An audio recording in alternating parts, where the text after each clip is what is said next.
The Bay County Jail wasn't just a shelter for inmates and staff. Major Rick Anglin opened the facility to employees' family members as well. One of the challenges that we face in this field, and that's the sheriff's office across the board, is we were required to, when there's a hurricane or any kind of emergency, we're required to be at work. But you still have families, you still have house.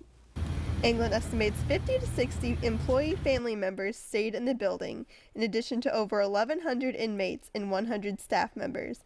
The jail bought food and supplies to prepare for the storm, but still didn't know how massive it would be.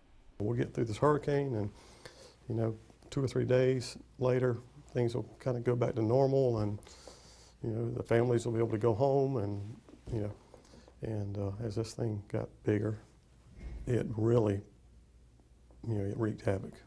One challenge for the jail was some of the families and staff inside had nowhere to go after the storm. Their houses were destroyed and they had nowhere to go. And the same with the staff. We had staff sleeping in the parking lot in their cars. We had a lot of staff sleeping in offices. We had plenty of provisions for the inmates.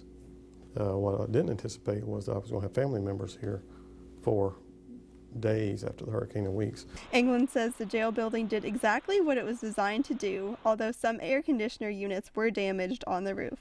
That was a real clear indication when we saw the AC units blowing out onto the yard. We knew that it was bad. The building held up and provided a safe place for those inside. During the hurricane, it was it was pretty tough, but it was not, from a safety standpoint. I think anybody who was inside this jail was better off than the people in the community. Anglin said no one knew how bad the damage was until they walked out the front door. And we saw the just utter devastation out there. From the front of this jail all the way out to Star Avenue, there was probably 100 trees across the road. Within a couple hours, the road was clear, but there was a major problem behind the jail. The jail has a well water system that they can use instead of county water. As maintenance workers worked at the well, they heard a noise. A semi had flipped over and broke a gas main. And it was pumping gas inside of an enclosed storage container. And that was tense. You just basically had a massive bomb at that point. Anglin was able to contact the Bay County EOC and the main was crimped off. Sewage and water were then able to run into the jail.